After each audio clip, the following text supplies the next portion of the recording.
Hello and welcome. My name is Céline, and first of all, I have a microphone. I got it the other day. I tested it out in the evening, and I still haven't figured out a way to make it sound like I want it to without having to hold it in front of my face, because I definitely don't want to be recording all of my podcasts holding a microphone, because I have to hold up the yarn, hold up the garments, but it's been a while since my last video. I just wanted to record today, so I guess this will do. Yeah, hopefully the sound is nice and crisp. I'll try and put my best podcast voice on. Today, I wanted to join in and talk about summer knits. I consider myself an avid winter knitter. I'm not particularly excited about summer knits usually, but this year I felt a shift. So I definitely feel compelled to talk about summer knits and dedicate an entire video to it. I have some summer garments that I've knitted that I want to speak about, but I've also collated a whole entire list of lovely knits that I found online. Now, a little disclaimer on the items I picked today. I wouldn't necessarily classify most of them as your staple basic summer knit. I selected designs that I felt had a little bit more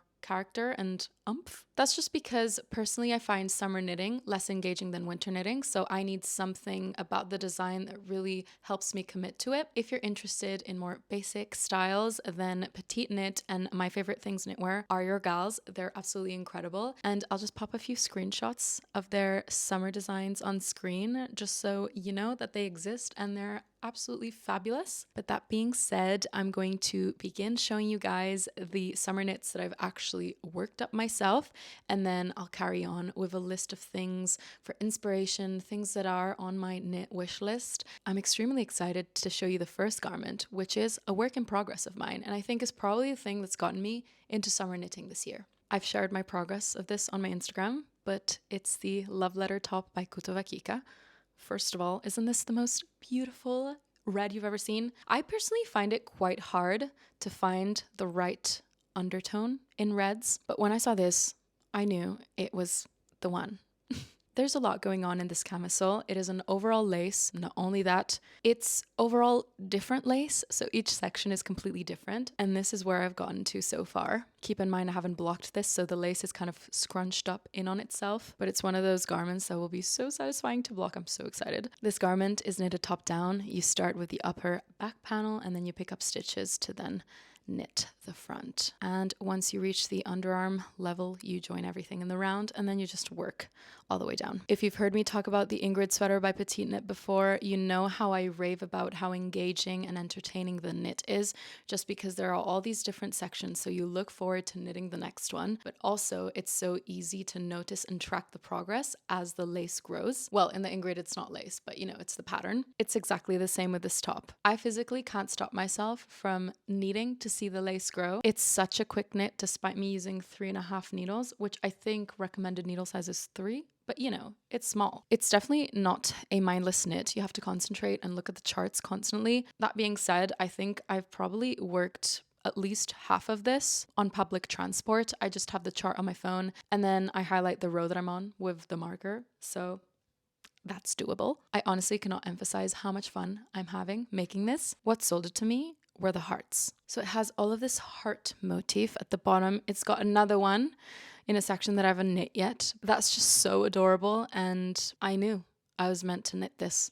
Also, something incredible about this pattern is that Kutovakika has an entire step-by-step YouTube tutorial on how to knit this top. For example, I wasn't exactly sure how I was meant to do the slip purl decrease that she's got on the charts, so I just had it on the video, and that cleared it up for me, and it was incredible to have that resource. So grateful that she did a video. That was so kind. Now a little bit more about the yarn. I'm using Katya Lino 100% in the shade 38. Obviously it's 100% linen, so it's got that lovely linen structure. I'm actually holding it double for this pattern. It is quite misleading that the recommended gauge is 17 stitches in a 10 centimeter square, which it is if you want an extremely gapey fabric, which obviously isn't the case for this pattern. That's not what you want. So I ended up needing to hold it double, and I was extremely discouraged when I knit up a swatch for this because I thought it was so stiff. But whatever, I decided to block it and see how it reacted. And honestly, when the gauge swatch was all wet,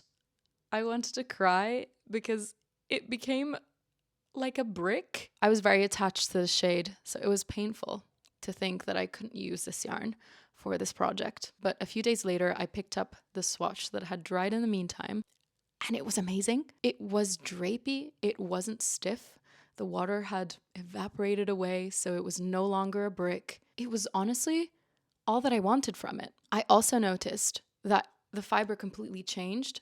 So, I kind of analyzed the situation and I realized that the skein is like coated in a waxy substance that washes away with blocking. It is completely different to work this yarn and then to wear it after you've blocked it. And that was the Love Letter top by Kutovakika. I cannot wait to wear it on my trip to Spain at the end of the month. By the way, I hope to be making some nice vlogs. Let's see if I can convince my brother to drive me to some nice yarn shop. The next top is my absolute favorite from last year's summer, and it is the Ilana Camisole by Not a Day Without Knitting. The main reason why I love it so much is that I feel very confident in it. I don't usually love wearing camisoles. I feel like they highlight, those insecurities that you have about yourself that probably no one else notices, but they still affect your confidence. Yeah, I have that with a lot of camisoles. This one makes me feel super cute. I think it works really well with my body type, so that's very special to me. But yes, it's this really pretty top down, all over 1x1 cable camisole. I love the bust shaping that it has. I think it's so gorgeous how the little braids blend into one another. This is also fun to knit. It obviously has that ribbing, which I would typically say is not something I want to go for because I don't like ribbing. But the fact that you have to cable really spices things up and makes it quite fun. At some point, especially when you reach the body, it is an easy enough repeat pattern to remember, so you won't even have to reference the pattern. You can just go off of your memory. Just a side note, I remember when I was making this, the cables were so squishy and scrumptious. It's a shame sometimes that yarn really changes after you wash it because the cables have flattened out and don't have the same feel. I mean, it still looks incredible. It was just such tactile goodness, But yeah, that was just a nice memory of the knitting experience. I love this. I made it in Knitting for Olives Pure Silk in the shade Ice Blue. I think I only used 1.5 skeins. You get a garment made in really great quality yarn for cheap. This pure silk is incredible because in the summer, you don't really feel it. Sometimes you kind of feel like you're not wearing anything. I've said this before though, I don't know if I would recommend it for this garment just because silk doesn't have that memory, so it doesn't usually bounce back. Once it stretches, it kind of stays stretched. This camisole specifically is meant to be more fitted, especially if you opt for the bust shaping. So silk is maybe not the most appropriate fiber for it. I mean, I've worn this loads and it still has some good shape. I wouldn't say the stretch is dramatic, but it's just something to keep in mind. That being said, it is the absolute best fiber I've personally tried for super humid and super warm weather. So yes, that was the Ilana Camisole by Not a Day Without Knitting. Now, the word grunge is most definitely not the best one to describe my style. In fact, I was quite surprised and impressed with myself that I knit this next garment, which is the Scribble top by Rose Knitwear. It may not look very grunge, probably for the palette that I've chosen for this. I went for this sunsetty, summery, yellow-purple gradient. But I'll just put some pictures on the screen so you know what I mean when I say a bit more grungy. It's got this incredible stitch pattern, which was so fun to knit. By the way, if you're interested in crazy stitches that you will probably never encounter in your life unless you have those like stitch dictionaries, you must knit Rose Knitwear. She is there to provide the fun stitches. Yeah, that's the case for this stitch too. It's so fun. You knit one row with a super small needle and the other with a super large needle. So you get 2 different knitting experiences every other row. It almost feels like you're knitting on 2 different projects, but in one. I feel like I don't wear this enough just because I find yellow hard to style. I also am not sure if it's my color palette. The only thing that's not my favorite thing about Rose patterns is that the ones that I've done so far are bottom up, but it still slays. Just briefly on the construction, you knit the front and back panels separately and then you seam them together. There is some neck and armhole shaping, so the 2 panels are not the same. The yarn I bought in Italy, and it's something like Silke by Arvier, and this is the Formentera yarn, but I'll confirm everything on the screen just because I don't remember very well. I remember there not being an Instagram, and I think their website was quite basic, so I'm not sure how easy it is to get a hold of, other than from the place that I got it from, which was Il Filo di Arianna in Trezzo d'Adda or something. But anyways, it was 45% linen and 55% cotton, or the other way around. And the way it's dyed is so similar to a Noro yarn, which that's what sold it to me. I'm pretty sure the strand is thicker than what Rose recommends. That also means it has more coverage, which obviously I would still wear something underneath, but this would be so nice as a beach cover up. I love this. It was definitely out of my comfort zone. It felt like an art project making this. It was definitely a distinct knitting experience, which, you know, it's just the thing I'm looking for in a summer knit. The next summer knit I'm loving is the Ranunculus by Midori Hirose. I hope I'm pronouncing that somewhat correctly. I love to wear this with that white tiered long cotton skirt that's super trendy. I call that my cute grandma outfit because that kind of encompasses the charm behind this piece. I don't know, there's just something about it that makes it look very homemade and rustic and just endearing. It's drapey, it's fun, it's so quick. You knit this on 6mm needles with any yarn of your choice, lace weight, sport weight, fingering weight, something chunkier as well. You can really dictate what it ends up looking like, and I love to have that opportunity. Similar concept for this one is on the yoke. Every round is different, and I cannot describe something more satisfying than knitting a round and checking it off the pattern and just moving on to the next one. I don't know, it's just, I have the most fun doing that. I learned a bunch of new techniques knitting this one. The way it splits the body and the sleeves, the way it has both the shaping at the front and the back. That's super interesting. I had never encountered that before. I learned a new bind off technique that I really enjoyed. Just to note, I did a minor modification where I just knitted the body straight and I didn't finish with a couple centimeters of twisted rib, the same rib that I have on the neck here. I just really liked the idea of having a simple body. You don't need much yarn for this at all. To make the smallest size, I used 2 hanks of Rowan's Creative Linen, which, by the way, the Ranunculus is designed to have an immense amount of positive ease. I'm usually a size small, but this could probably fit a size large. Obviously it would be fitted, so it really depends on the ease that you want to achieve. I love my Ranunculus and I completely understand why it has 24,000 projects on Ravelry. Crazy. The next one could be considered a bit controversial, but I'm just letting you know, I live in the UK. It's cold, but the piece I'm talking about is made in one strand of mohair. It is the Aura Top by Rose Knitwear. It is a veil, which is why I consider it perfect for the summer, not anywhere humid, but I can totally see myself wearing this during an evening in Spain on the beach where it's windy from the sea. It is such a cool and popular garment. It's so special and beautiful, and I just love the look of one-stranded mohair pieces. I made mine in Knitting for Olive's soft silk mohair in the shade Dusty Artichoke, which is also divine. This is another one that you knit bottom up. There is quite a lot of seaming in this. I've only shown you really engaging pieces. This one was one that I had a hard time going through. I did put it on hold for a little while just because I thought it was a little bit boring. I wasn't looking forward to seaming. But in the grand scheme of things, it is super quick because you knit it on 6.5mm, I believe. So maybe it was just me. By the way, if you make this, I highly, highly recommend you go up in needle size quite a lot when you bind off at the neckline. But yeah, it's beautiful. Every single time I wear it, someone says something about it. If you've watched a few of my videos, you may have gathered that I love bell-shaped sleeves. This one has a slight bell shape, which I really appreciate. I'm not sure if you can tell. It's got the slightest boat neck. I guess there's not much else to say about this other than it can really elevate your outfit. I always look forward to the warmer months so that I can wear this. Oh, and I think this is a really nice piece to go about wearing something cropped underneath. If maybe you're not the most comfortable having your tummy out, I think this is a great way to go about it. I like pairing this with a rather mini camisole underneath, which I would never wear on its own because it's just too much for me, but having this over the top makes me super confident and I love it about this. Oh, and the last great thing about this is that you don't need much mohair at all.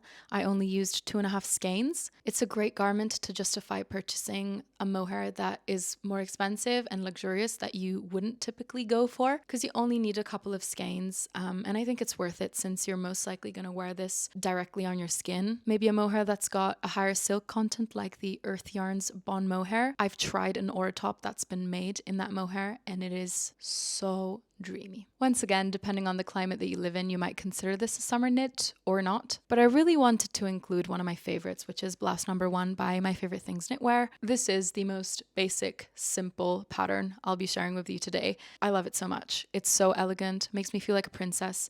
It's made in 2 strands of Knitting for Olive's pure silk in the same shade as my Ilana camisole, because actually the yarn I used for the Ilana camisole was the leftover from this. Now this is great for UK summer evenings, for example, and some UK summer days. I've tried wearing this in July in Tuscany, not by the sea, and it was absolutely impossible. Because of that reason, I'm not going to talk about this too much, but I'm just putting it on your radar. It's got the bell sleeves, the boat neck, my favorite contiguous saddle shoulder construction. I just love it so much.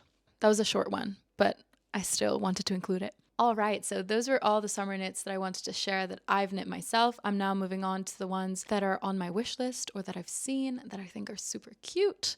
So the first one is one that I must make this summer, and it's the Ophelia blouse by Tamara Jordan, also known as Star-Crossed Knits. This was a piece that when I first saw it appear on my feed, my jaw dropped, my heart skipped a beat. I got goosebumps. I'm getting goosebumps now just describing it. I mean, I get goosebumps extremely easily, but yeah.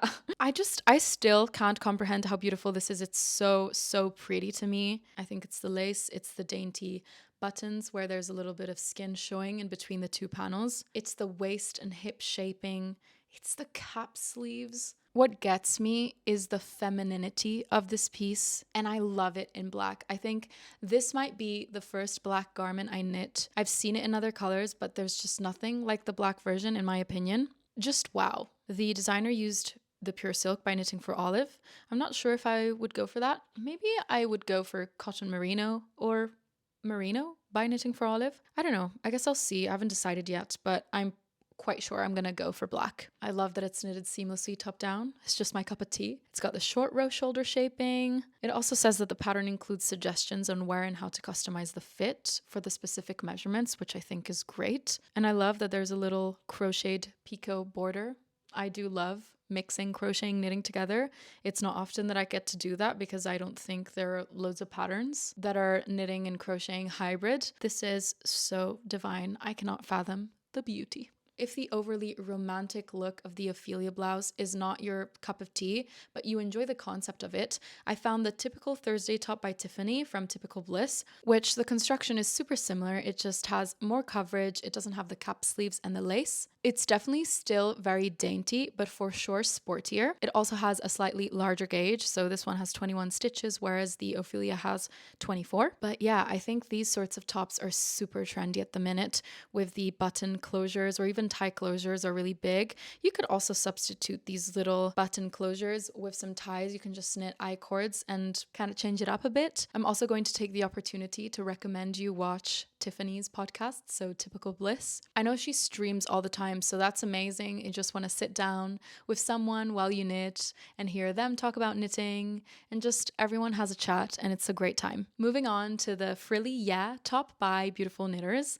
I've actually tried this on in my locked in a yarn store for 6 hours when I was locked in Beautiful Knitters. Once again, I love a good romantic feminine top. This one has this really cute ruffle and then it has eyelet raglan detailing. The twisted rib that it has at the arms and the body gives it a super polished look and I think it's so cute. I love that the ruffle is knitted in the same color mohair. This pattern is knit top down in the round and then the frill is knit at the end, so I love that you have the option of knitting the collar. You know, if it's not your thing, you don't have to include it and you can make a really nice tee out of it. I love it in the cream. I mean, that's my favorite one when I've tried it on at the store. It's so cute. I don't have any cream pieces for some reason. I must change that. So yeah, that was the Frilly Yeah. I've never knit a Sari Nordlund pattern, which what am I doing with my life? But I came across her Mila top, which she has a whole Mila collection. She has a pullover and a cardigan.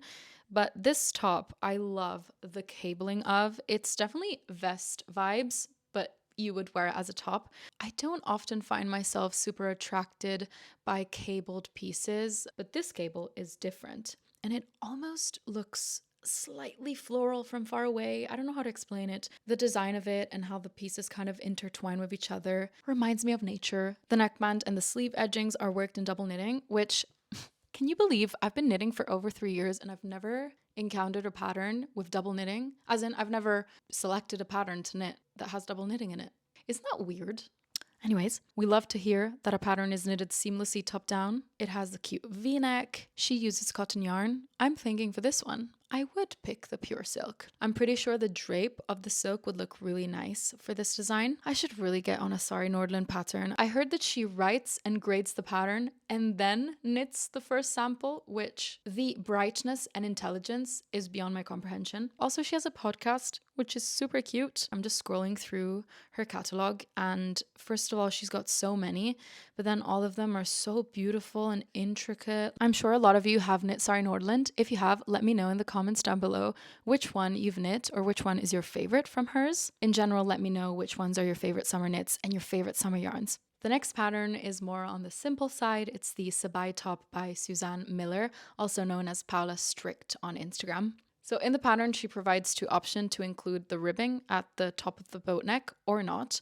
I'm particularly interested in the ribbed version because I've never seen ribbing used like this. Usually when you knit the collar ribbed, it's for functionality purposes. You just want a stretch in the collar, whereas in this top, the rib is not used for that purpose, but rather for aesthetics.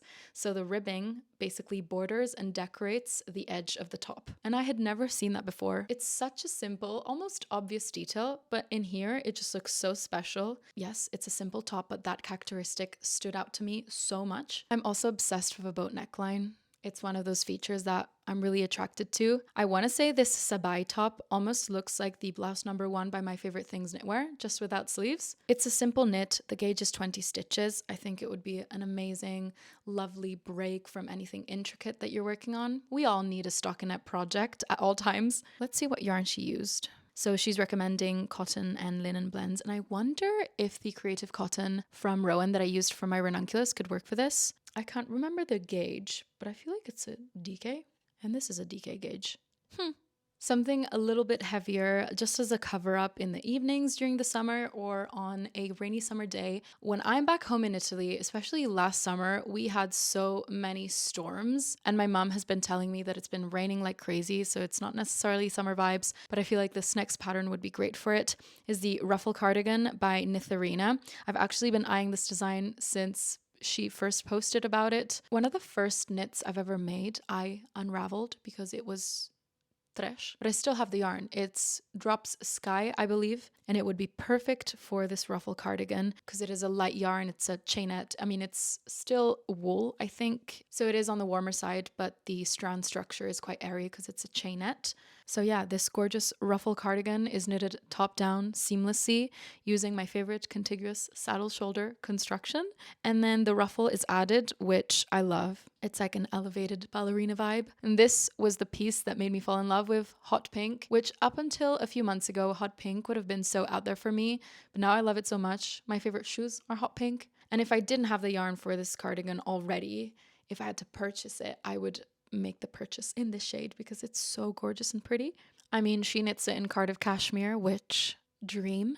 Not super summer friendly, so if you went for this, I would still go for something a bit lighter. I reckon this would look really lovely in a gap year gauge as well, so you could go for maybe a fingering yarn instead of a DK and still hit the gauge, so obviously the sizing would match, but then it would just turn out breezier, I also found the knit version of my favorite crochet summer top that I've made.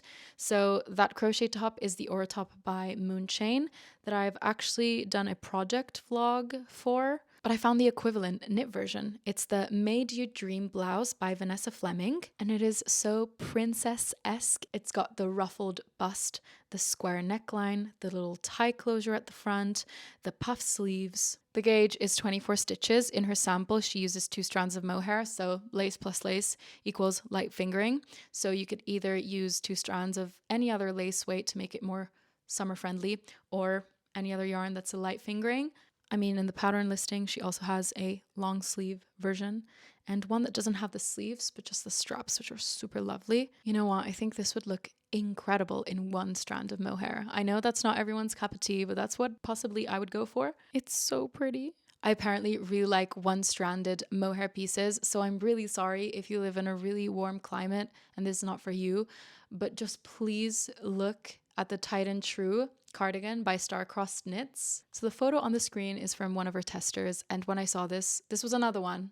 Jaw dropped, heart skipped a beat, etc, etc. But yeah, I just wanted to share it because, guys, those were my picks. I hadn't realized I had gone through the list, but that was so much fun. Let me know if there's any garment in the list I shared today that you like and would consider knitting. Please share your favorite summer knits in the comments, as well as your favorite summer yarns. I know a lot of knitters are always on the lookout for new fibers for this season. Also, while you're at it, let me know what your summer plans are. Are you planning to visit any yarn store on your trips? As I said, I'm heading to Spain at the end of the month, so I still have to research what they have in terms of yarn shops. Hopefully I'll find something, but I'll definitely be vlogging all of it. Also, let me know what you think about the audio. But yes, I'm going to go now. As always, I thank you so much for sticking till the end of the video.